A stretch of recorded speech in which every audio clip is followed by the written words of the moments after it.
A igreja pode sentar. Vamos abrir a palavra de Deus na carta de Paulo a Tito. Tito, capítulo 2, a partir do versículo 11.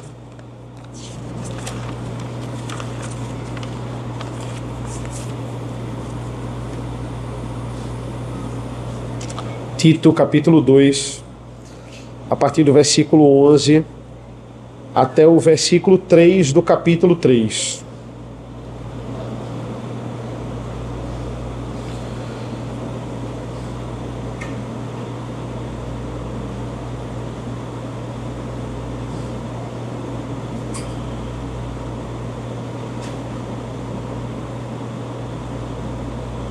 Assim diz a palavra do Senhor.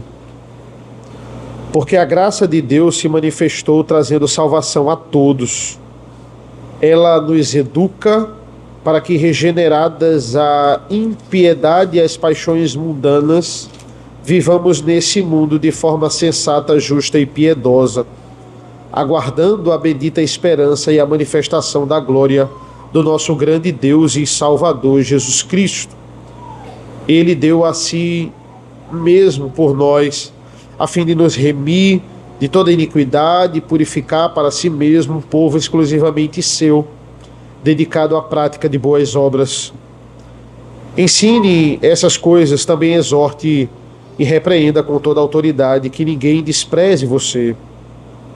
Lembre a todos que se sujeitem aos governantes e às autoridades, que sejam obedientes e estejam prontos para toda boa obra, que não difamem ninguém, que sejam pacíficos, cordiais, dando provas de toda cortesia para com todos. Pois nós também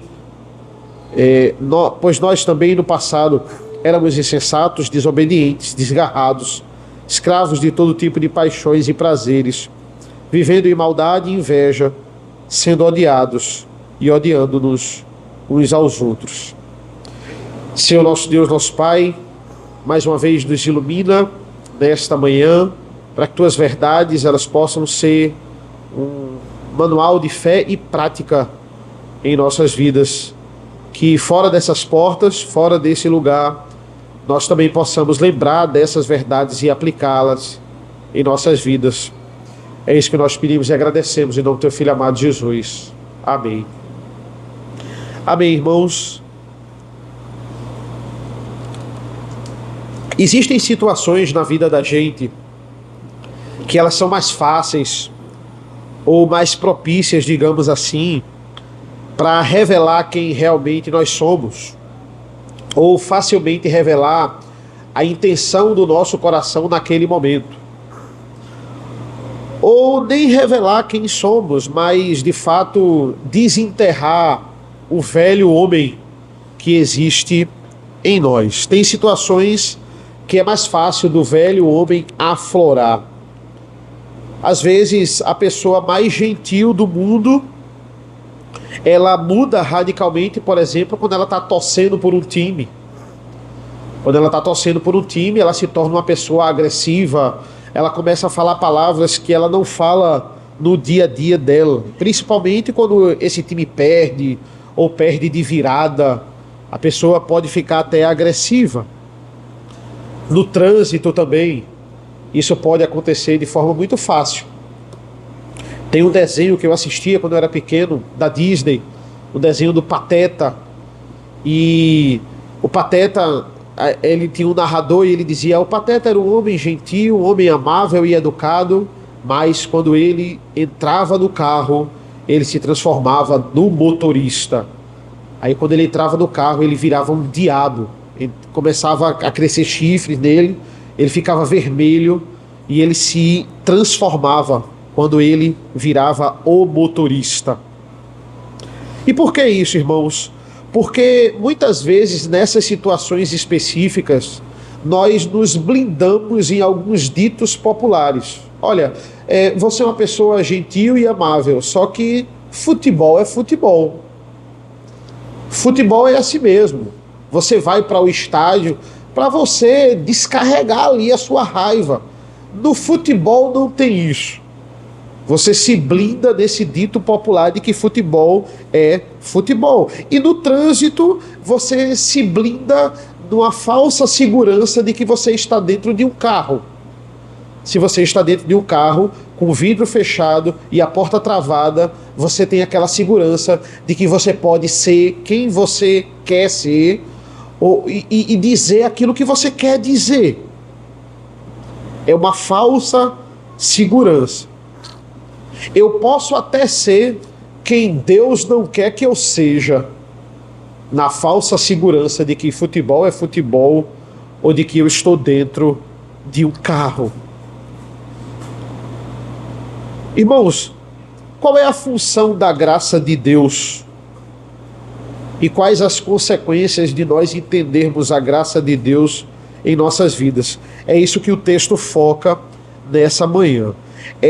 Muitas pessoas pensam que graça não envolve, digamos assim, ela bater em alguém. Quem bate é a lei, né? Porque a lei ela revela quem nós somos, ela está lá sempre mostrando que a gente está constantemente pecando, mas a graça não. A graça ela alivia. A lei é que bate. A lei é aquele instrumento de disciplina. Ela está sempre para mostrar que nós pecamos, mas a graça não. A graça produz uma sensação boa. E veja, isso não está necessariamente errado. A graça nos mostra amor e perdão como ninguém. Mas essa não é a única função da graça. Uma das funções da graça está aqui nesse texto. Está em disciplinar. Porque quando nós falamos de disciplina, nós também podemos correlacionar isso à graça de Deus nessa disciplina. Porque a disciplina, ela educa, a disciplina, ela ensina, e isso também é graça de Deus. Veja o versículo 12, ele está falando da graça, ele está dizendo, ela nos educa para que renegadas a impiedade e as paixões mundanas. Esse verbo aqui, educa, ele era usado especificamente para a educação de crianças no grego. Ele era voltado para educação infantil. Isso não tem nada a ver com educação infantil hoje. A gente está vendo isso em Provérbios. Hoje a criança faz o que ela quiser. Hoje o governo repreende os pais para que eles não disciplinem os filhos. Então, esse termo educar, ela nos educa, ele é melhor traduzido por disciplinar. Naquela época, não existia disciplina sem vara. Era raro. Dentro da igreja ou fora da igreja, dentro de Creta ou fora de Creta, você disciplinava com vara. O versículo 11 diz assim, a primeira função da graça é salvar, é isso que o versículo 11 vai dizer, a graça de Deus se manifestou trazendo salvação, essa é a ideia, só frisando esse todos aqui, ele não está falando de todas as pessoas. É só você pegar os versículos anteriores, versículos de 1 a 10. Ele categoricamente está falando de todas as classes de homens dentro da igreja.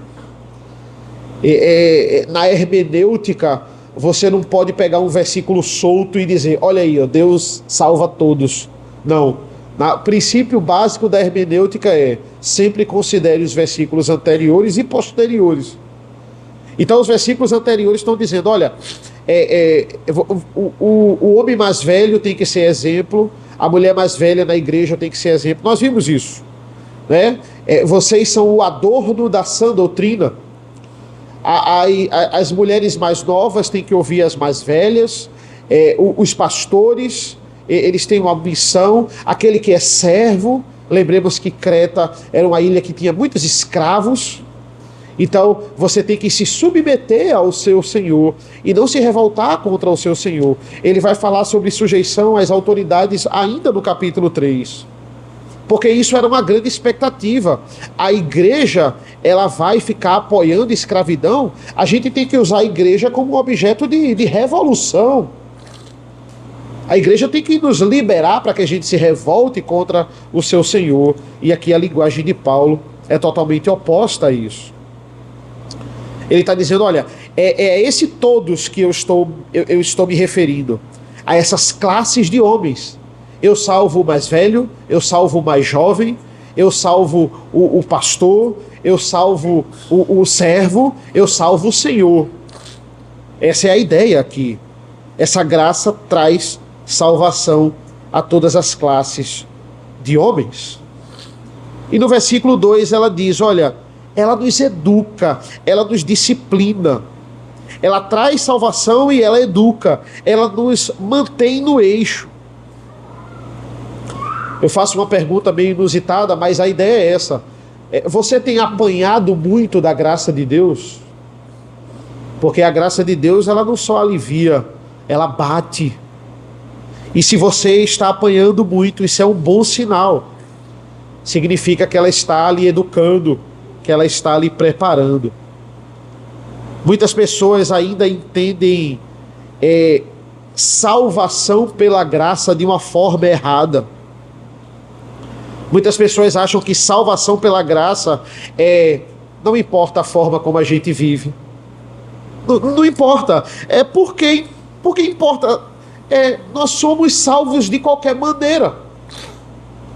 Deus já nos escolheu antes da fundação do mundo. Então a gente pode seguir uma vida depravada. Porque nada vai tirar a salvação da gente. E agora o apóstolo Paulo, ele vai entrar justamente, mais uma vez, ele já havia discorrido isso em várias de suas cartas, mas ele vai entrar nesse assunto aqui, um assunto delicado, teologicamente. O que ele está defendendo aqui é que não existe salvação pela graça sem a evidência da boa obra. Ele vai falar sobre boas obras aqui. E isso não é uma contradição que ele disse nas outras cartas. Em outras cartas ele já deixa muito claro que a salvação é pela fé, pela graça mediante a fé. Mas por duas vezes aqui na carta de Tito, ele menciona a necessidade do povo em exibir boas obras, em estar mostrando o adorno da sã doutrina, que de fato são as boas obras. O versículo 14 é muito claro nisso. Ele vai dizer assim: ele deu a si mesmo por nós, a fim de nos remir de toda iniquidade e purificar para si mesmo um povo exclusivamente seu, dedicado à prática de boas obras. Dedicado à prática de boas obras. Essa é a consequência de você ser salvo pela graça. E veja, ele deixa claro que não é por obras. Quando a gente vai, por exemplo, nós não vamos discorrer nesses versículos hoje, mas veja o versículo 4 do capítulo 3. Ele vai dizer assim: mas quando se manifestou a bondade de Deus, nosso Salvador, e o seu amor por todos, ele nos salvou, ele deixa claro, não por obras de justiça praticadas por nós, mas segundo a sua misericórdia. Não por obras, mas segundo a sua rica misericórdia. Para a gente não achar que Paulo está defendendo salvação por obras.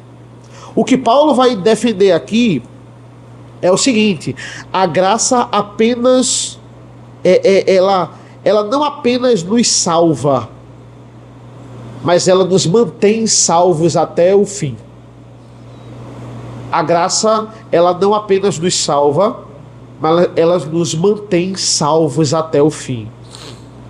O modo pelo qual ela vai usar para nos manter salvos através da santificação, chegando ali na glorificação, ela vai produzir em nós a transformação necessária em nossas vidas. E isso é manifestado externamente com a prática de boas obras. É assim que isso é manifestado. São as práticas de boas obras. Deus nos salvou e continua operando em nós através da sua graça, após nos converter, continua operando em nós através da sua graça para nos transformar. Veja, voltando aqui, não é? Paulo dá 2 missões a Tito, aqui na ilha de Creta, capítulo 1, versículo 5. Foi por esta causa que eu deixei você em Creta, para que pusesse em ordem as coisas restantes, bem como em cada cidade constituísse presbíteros, conforme prescrevi a você. 2 coisas. Numa ilha, irmãos, nem um pouco amigável, numa ilha bastante idólatra, você não pode sair daí, Tito, sem constituir presbítero nas igrejas. Toda igreja tem que ter um presbítero, tem que ter um líder ali nessa igreja, e você não pode sair sem esses presbíteros estabelecidos. E a gente viu, não é, a importância do estabelecimento do presbítero. Aí depois a gente vai fazer, ele faz esse contraste com os falsos mestres. Olha, o que os presbíteros devem ser e o que os falsos mestres são. Versículos 10 a 16 do capítulo 1. Depois ele vai dizer o que cada membro em cada classe na igreja deve ser. Versículos 1 a 10 do capítulo 2. Ou seja, irmãos, são 3 capítulos. Um capítulo e meio, até o versículo 10 do capítulo 2, a gente tem instruções diretas para a organização da igreja. Instituição dos presbíteros e organização da igreja. Para a partir do versículo 11 do capítulo 2 até o final, um capítulo e meio, ele falar dessas coisas restantes que você tem que resolver. E existia um problema sério ali, teológico, e uma confusão em não saber atrelar graça à necessidade de boas obras. E Paulo ele vai frisar isso aqui, como ele falou em Romanos, muito bem, Romanos digamos que é a base disso, mas ele vai frisar isso aqui. A ilha de Creta, nós vimos que era uma ilha muito complicada. Muito complicado plantar uma igreja em Creta, irmãos. Porque é muito difícil você não deixar uma igreja se influenciar pela cultura. É muito difícil. Nenhuma igreja, infelizmente, ela está 100% livre da cultura. Porque a cultura, ela está impregnada na vida da gente. É algo muito difícil de tirar. Então, sempre, de alguma forma, nós temos que ter conhecimento da sã doutrina para não deixar essa cultura contaminar a igreja. E muitas igrejas são contaminadas por ela.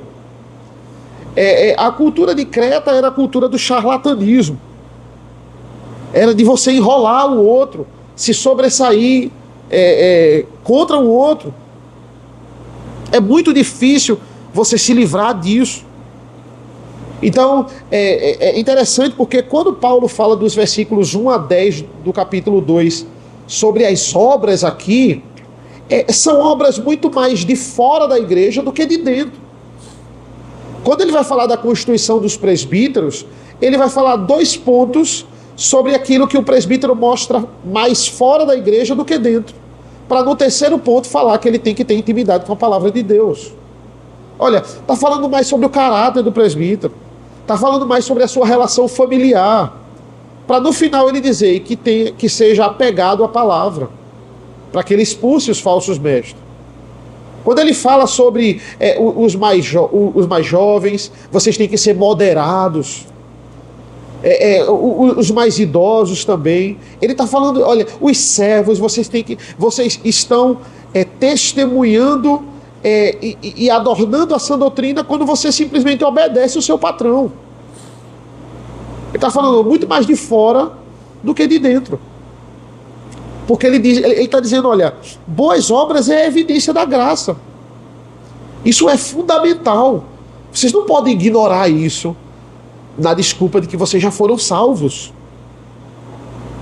Versículo 11, porque a graça de Deus se manifestou trazendo salvação a todos. Esse se manifestou, ele está falando desse grande evento. Como foi que a graça se manifestou trazendo salvação a todos? Na vinda de Cristo. É o grande marco, é o seu nascimento, é a sua vida de obediência, é a sua morte, é a sua ressurreição, é a sua ascensão aos céus, é o evento onde o Espírito é derramado sobre a igreja.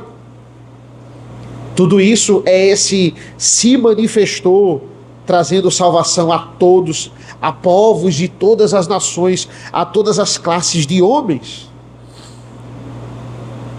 A grande manifestação da graça de Deus se manifestou trazendo salvação. Logo mais ele vai dizer, a graça começa esse seu processo de disciplina, e ela vai trabalhar nos três tempos verbais, digamos assim.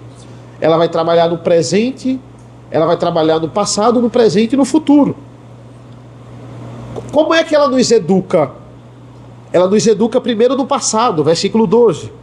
Ela nos educa para que, renegadas a impiedade e as paixões mundanas, para que a gente abandone aquilo do passado que a nossa natureza pecaminosa não quer abandonar,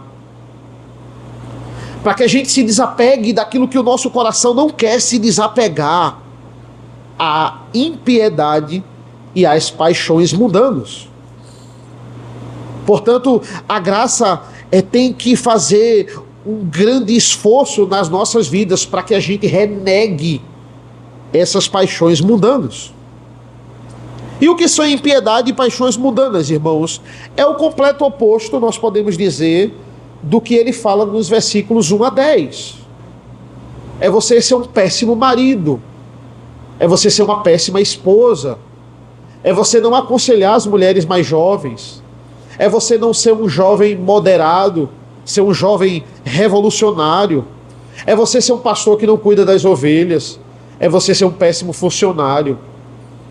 Tudo isso é você dar lugar à impiedade e às paixões. Precisamos abandonar. Não tem como levar essas coisas conosco na nossa jornada cristã. O nosso caminho ele é estreito. A porta ela é estreita. Não tem como você levar nenhuma bagagem. Você vai passar pelo caminho estreito e você tem que passar da forma mais leve possível. Eu nem comparo muito a impiedade e as paixões mundanas a uma mala. Eu comparo a um chiclete. Pense numa gosma que é difícil de você se desgrudar. Pense no chiclete seco, quando ele gruda no seu sapato. Tente tirar ele com a sua mão. Ele gruda em você, ele gruda na sua mão, ele não consegue se desapegar. O pecado é essa gosma, difícil de tirar, difícil de abandonar, fica sempre algum resquício. E experimente você ignorar. Experimente você tentar se conscientizar de que você não é apegado àquilo. Esse chiclete vai grudar, vai fazer parte do seu sapato. Não sai. A graça faz um esforço imenso para nos educar, a fim de que a gente se apegue disso. Ela não apenas nos ensina, ela trabalha para que a gente abandone o nosso passado, mas também ela trabalha no nosso presente. Quando ele diz aqui, ainda no versículo 12, veja que está agora presente, olha, vivamos, né, para que, renegadas as paixões e a impiedade, vivamos neste mundo de forma sensata, justa e piedosa, né? E piedosa. Essa é a forma como você deve viver no presente. Sensatez, justiça e piedade. O cristão, ele é sensato. Ele é alguém sensível, digamos assim, sensível ao problema do outro, sensível à necessidade do outro. Digamos que seja uma sensibilidade apropriada. Nem sensível demais, como muitos homens principalmente estão sendo, nem insensível demais. É um equilíbrio. A graça nos educa no presente para que a gente viva de forma equilibrada. Cristianismo não é radicalismo. Cristianismo não é extremismo. Cristianismo é sensatez. Cristianismo é bom senso bíblico. A gente tem todo o potencial de se jogar na frente de um carro, irmãos. De acabar com a nossa vida. A gente tem todo o potencial de fazer as maiores atrocidades na área do crime contra o nosso próximo. As notícias, os jornais estão aí para mostrar isso. Não, eu não teria capacidade de fazer isso. Você teria toda a capacidade. E eu também. Nós temos essa capacidade. Se o outro ser humano tem, você e eu, nós temos.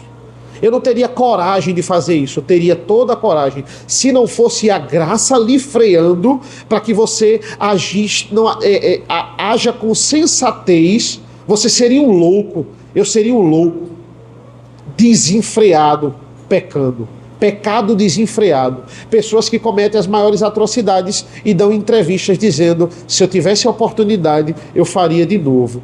Isso é loucura. A graça nos alcança de forma tal que nós somos sensatos. Ela diz: você não pode continuar com isso. Você tem que parar com esse pecado. Você tem que frear. Isso não é permitido por Deus. Isso é antibíblico. Pare. A graça, ela nos freia. Ela nos leva à sensatez. Também nos leva à justiça, para o lado da verdade. O oposto da fraude, o oposto da mentira, o oposto do que o brasileiro e os cretenses faziam, o oposto do jeitinho. Isso é importantíssimo. É interessante porque o texto base aqui, né, para a gente ver como eram os cretenses, é justamente o versículo 12 do capítulo 1, que ele vai dizer: o profeta deles mesmo disse: olha, os cretenses são mentirosos, feras terríveis, comilões, preguiçosos. Aí eu acho interessante o versículo 13, depois desse 12, que vai dizer assim: este testemunho é verdadeiro. Paulo está dizendo assim: ninguém me disse que eles são assim. Eu fui e vi, eles são assim mesmo. Esse testemunho é verdadeiro. O que esse profeta falou é verdade. Ninguém me falou que os cretenses são assim. Eu testemunhei isso. Eles são exatamente assim. Essa é a fama, essa é a cultura dos cretenses. Paulo está dizendo: as suas obras, fora da igreja e dentro também, elas têm que manifestar que vocês não são como os cretenses. Vocês são cretenses, mas vocês não são como os cretenses. Só assim vocês vão fazer diferença nessa ilha. E essa é a evidência da graça. Não é fazer o que você quiser, quando você quiser.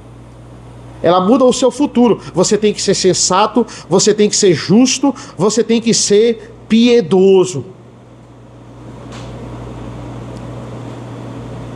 Expressar diariamente piedade no relacionamento com Deus, no relacionamento individual, no relacionamento com os outros. Mas também ela nos dá uma perspectiva de futuro. A partir do versículo 13, ela diz: agora no futuro, aguardando a bendita esperança e a manifestação da glória do nosso grande Deus e Salvador, Jesus Cristo. Agora olhe para o futuro. O seu futuro é o céu. Esse é o seu futuro. O seu anseio deve estar de fato estar com Cristo. É a ideia de que você tem que entender de uma vez por todas de que o lugar onde você mora não é uma residência fixa, de que nós somos aqui peregrinos, de que estamos aqui de passagem. É a compreensão de que estamos nesse mundo, mas não somos desse mundo. De que você não é para sair na hora que você quer desse mundo. Você vai sair na hora que Deus quer. na hora que ele decretou que você vai sair, mas você não é daqui. Você mora aqui, mas você não é apegado aqui. Não deve ser apegado aqui. É assim com o imigrante. O imigrante que sabe que vai voltar para o seu país. Ele anseia por isso. Ou ele está no lugar, mas ele pratica a cultura do seu país. Ele não quer perder, ele não quer deixar de falar a língua da sua terra natal, ele não quer desaprender, ele quer que os filhos dele falem também. Ele não se desapega daquele lugar em que ele pertence. Ele está sempre cultivando a sua cultura. Temos que nos identificar como cidadãos dos céus, aguardar aqui. E isso também é muito traduzido por você ter uma paciência vinda de Deus, claro. Essa graça lhe dá isso também, para que você aprenda a viver aqui, mas entenda que você vive aqui como forasteiro. A casa que você mora não é a sua casa definitiva, é um lugar passageiro. Você pode gostar da sua casa, você pode gostar do seu lar, você pode adornar ela para que ela se torne confortável, você pode querer morar num lugar bem localizado, mas não é a sua casa definitiva, é no máximo um hotel. Pense comigo, irmãos, quando você completar 536 anos no céu, completei 536 anos no céu, aí depois você completa 600 anos no céu, 1000 anos no céu, 10.000 anos no céu, que não é nada comparado à eternidade que você vai passar no céu. Imagina, depois de 10.000 anos no céu, como é que você vai lembrar desse momento aqui? Você vai lembrar desse momento aqui como um momento inicial e muito curto. Um tempo muito ínfimo, muito curto que você morou aqui, que você ficou hospedado na casa que você mora. Que muitas vezes você até pode ter reclamado dela. Poxa, que tempo pequeno comparado aos 10.000 anos que eu estou aqui. No céu. Como eu era apegado, você pode pensar, poxa, como eu era apegado. Mas ali foi uma pequena fase. Porque eu creio, irmãos, particularmente, que nós vamos lembrar de tudo. Vamos lembrar de tudo, nós não somos robôs. A nossa memória não vai ser apagada no céu. Vamos lembrar de cada momento aqui na terra. Então, como eu disse, esse aguardando remete à paciência.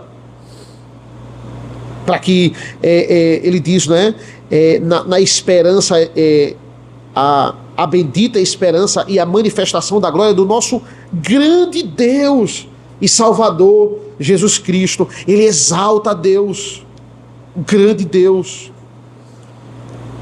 Ele deu a si mesmo por nós, a fim de nos remir, versículo 14, de toda iniquidade e purificar para si mesmo um povo exclusivamente seu, dedicado à prática de boas obras. Ou seja, irmãos, recebemos toda a graça que não merecíamos. E para a gente receber toda essa graça que a gente não merece, Jesus teve que receber toda a punição que nós de fato merecíamos. Para receber toda a graça que a gente não merecia, Jesus teve que receber toda a punição que de fato nós merecíamos. Qual é a consequência de entender isso, de ter essa convicção? Prática de boas obras. Paulo, ele não abandona isso. Ele tá claro no versículo 14. Versículo 15, ensine essas coisas também, exorte e repreenda com toda a autoridade, que ninguém despreze você. Então, a partir do capítulo 3, eu vou me ater só aos 3 primeiros versículos, ele fala sobre isso na prática. Como é que você vai adornar a sã doutrina? Como é que você vai manifestar que de fato você é salvo pela graça através de boas obras? Algo que estava incomodando muitos cretenses, pela falsa expectativas que eles estavam da igreja. Pela maioria dos membros de Creta serem escravos, eles estavam esperando os seus líderes dizerem: vamos lá, vamos lutar contra os senhores e vocês serão libertos. Vamos revolucionar essa ilha. E Paulo, ele joga um balde de água fria aqui, a partir do versículo 1. Lembre a todos que se sujeitem aos governantes e às autoridades, que sejam obedientes, estejam prontos para toda boa obra. Se sujeitem às autoridades. Ele está dizendo, foquem em serem o oposto da grande fama que existe sobre os cretenses. Os cretenses, eles são conhecidos pelo quê? Versículo 12 do capítulo 1. Eles são conhecidos por serem mentirosos, por serem feras terríveis. Eles são comparados a animais muitas vezes, por serem comilões e por serem preguiçosos.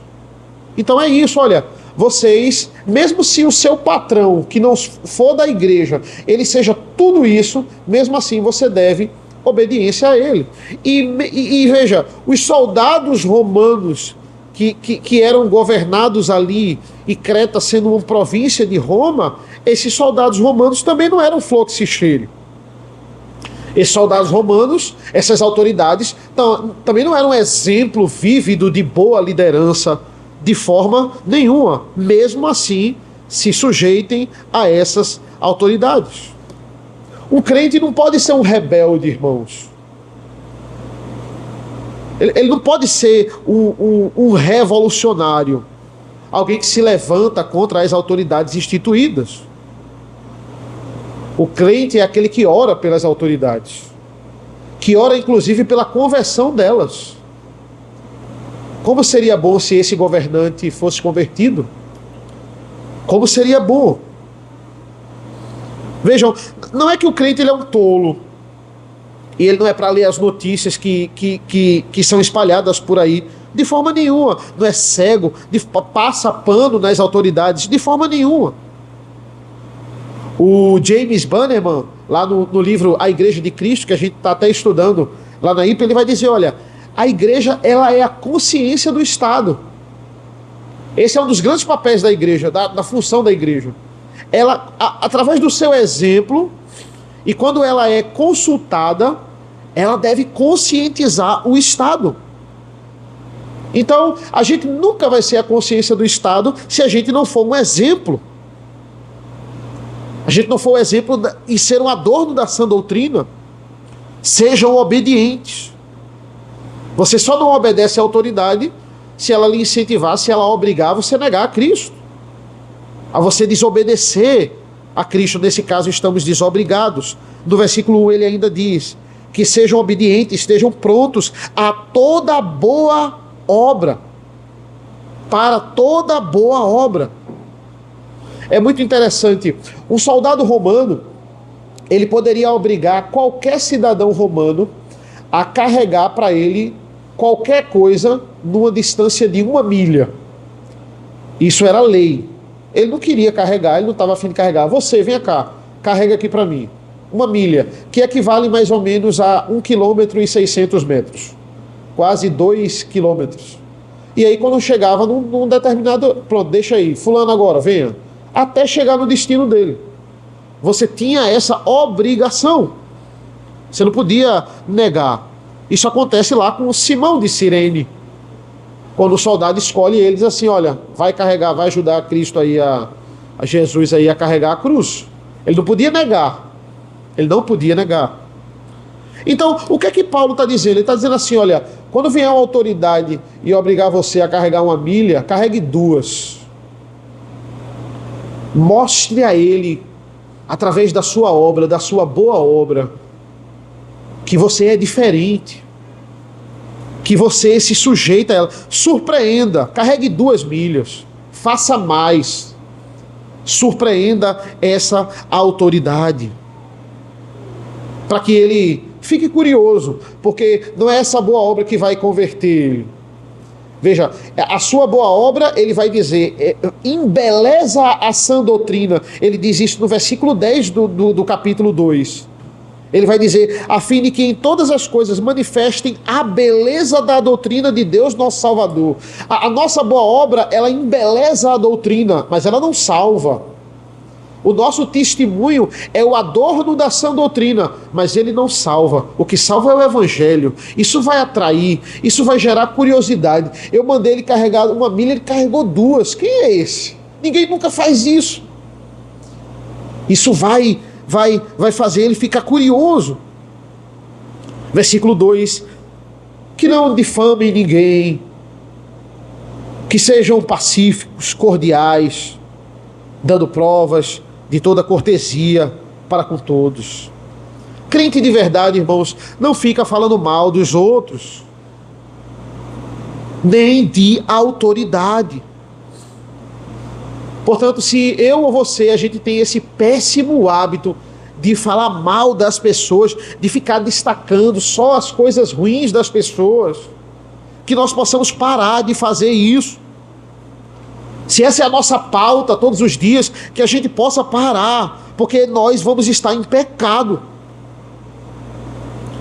Ser cristão implica em não sermos difamadores. E as autoridades aqui são quase todas ímpias, não muito diferente das nossas. Vocês devem ser pacífico, cordial, dar prova de toda cortesia para com todos. Numa tradução mais literal, eles deveriam ser não violentos, eles deveriam ser gentis, demonstrando mansidão, essa é uma palavra mais adequada, para com todos. Ser uma pessoa mansa. Você é gentil, você é amável na forma como você trata as pessoas. Isso tem um impacto direto com o nosso caráter. Nós precisamos ter isso na nossa vida. A gente não pode usar coisas do cotidiano como desculpa para não sermos assim. Deus, ele já disse, se desapegue do passado. Se desapegue do passado. Esqueça o passado. Viva de forma sensata, viva de forma justa, viva de forma piedosa no presente e aguarde com paciência o grande e glorioso dia que você vai morar no céu. Cristo em vida, irmãos, ele foi um homem muito manso. É só nós vermos as respostas quando ele é confrontado. Ele se ira na hora certa, porque nós entendemos que a ira na hora certa não é pecado. Mas o crente, ele não pode ser caracterizado como uma pessoa irada, como uma pessoa que não é mansa, que não é bondosa. Não, fulano é crente, mas é esquentado. Não pode falar certas coisas com ele. Essa não é a fama que nós devemos ter. Versículo 3. Pois nós também no passado éramos insensatos, desobedientes, desgarrados e escravos de todo tipo de paixões e prazeres, vivendo em maldade e inveja, sendo odiados e odiando-nos uns aos outros. Quais os argumentos de que nós devemos ser gentis, mansos, submissos às autoridades? Olhem o elo de ligação. Ele fala pois, né? Pois no passado, olha o que vocês eram. Qual é o argumento de Paulo aqui? Nós não temos direito de nos acharmos superiores ao corrupto, ao desobediente, ao insensato, porque no passado você era tudo isso. Esse é o argumento dele aqui. O que mudou você não foi você. O que mudou você foi a graça. Você só não é igual ao corrupto. Você só não é igual ao insensato, porque Deus interviu hoje na sua vida. A graça interviu na sua vida. Aquele seu parente ímpio, aquele seu governante corrupto, você não tem o direito de difamá-lo. Você não tem o direito de falar mal dele. Aquele seu colega de trabalho ímpio, que muitas vezes você despreza no seu coração, você não tem o direito de fazer isso, tratar ele como inferior, porque no passado você era igual a ele. Esse é o argumento de Paulo aqui. No passado nós éramos insensatos, nós não éramos marcados pela nossa sabedoria, pelo nosso conhecimento, nós éramos marcados pela nossa insensatez, pela nossa loucura, pela nossa instabilidade. Vocês eram desgarrados, ou seja, vocês eram ovelhas sem pastor, vocês eram alguém perdido, você era escravo de toda a sua paixão, de todo o seu prazer. Por que você está falando dos outros se você era assim? E a sua obra não fez nada para lhe mudar. Foi a graça de Deus. Porque ser rude, se você era igual ao rude, foi a graça que lhe transformou. Se éramos assim, significa que nós não podemos ser mais. Vivendo de maldade, vivendo de difamação, de inveja. Era isso que nos marcava. Mas não é isso que pode... Não é isso que deve nos marcar hoje. Paulo termina aqui o versículo 3 dizendo assim: sendo odiados e odiando-nos uns aos outros. Uma capacidade natural de odiar. Ele está dizendo tudo isso para dizer o que? Olha, você não tem respaldo nenhum para dizer assim: eu tenho o direito de desobedecer às autoridades. Porque você era tudo isso que os ímpios eram. Vocês não são naturalmente santos. Vocês não são naturalmente separados. Foram naturalmente separados. Porque você pensou e no seu pontapé inicial, agora disse: agora eu quero ser salvo. Você nunca quis. Na sua obra, no seu pontapé inicial, sozinho. O que mudou, vocês têm que praticar boas obras, mas o que mudou vocês não foram as obras de vocês. Elas são a consequência, Deus está dizendo, do que eu tornei vocês. É uma consequência do que eu tornei. Eu tornei vocês santos, salvos pela graça. Ou seja, irmãos, crente é aquele que mesmo no trânsito, crente é aquele que mesmo jogando futebol e perdendo de virada, no trânsito, quando ele recebe uma trancada de alguém, mesmo protegido pela regra do futebol, ou pela sua falsa segurança de estar num carro, ele não é aquele que por causa dessas situações ele deixa de ser crente, ele deixa de ser gentil, ele deixa de ser pacífico. Ele é um crente de verdade. Ele não é crente apenas na igreja. Ele não é crente apenas ao redor das pessoas que ele conhece. Ele é crente em todos os lugares. Essa lista do versículo 3 é uma marca evidente do que não tínhamos. Do que tínhamos, perdão, quando não tínhamos Cristo Jesus. E por que não somos mais isso? Porque nós somos, pela graça, irmãos, somos os únicos que temos a capacidade de não retrucar uma ofensa, nem no nosso coração, nem na nossa mente. Somos os únicos que temos a capacidade de não pensar mal do próximo. Porque somos os únicos que podemos não pensar mal dos nossos líderes, orar por eles. Você já orou pela conversão do seu prefeito? Da sua governadora, do seu presidente? Você já orou para que Deus toque no coração do seu presidente, do governante que está acima de você? Porque conseguimos ser mansos e gentis, mesmo quando as pessoas não merecem, porque aconteceu uma obra milagrosa em nossas vidas, mesmo quando nós não merecíamos. O sacrifício de Cristo. E é sobre essa graça que ele vai destrinchar a partir do versículo 4. Nós não vamos nos ater agora, mas apenas para ler, para a gente entender aqui, ele usa esse mais, essa adversativa para dizer: mas quando se manifestou a bondade de Deus, nosso Salvador, e o seu amor por todos, ele nos salvou, não por obras de justiça praticadas por nós, mas segundo a sua misericórdia. Ele nos salvou mediante o lavar regenerador e renovador do Espírito Santo. Essa é a obra milagrosa que ele vai destrinchar a partir do versículo 4. Vamos concluir, irmãos, se Deus permitir, essa carta no próximo domingo. Senhor nosso Deus, nosso Pai, nós queremos te agradecer pelo teu amor, te agradecer pela tua graça, pela tua obra em nossas vidas, que de fato nos faz praticarmos obras que te agradam. Não pelo nosso pontapé inicial, não porque somos alguma coisa.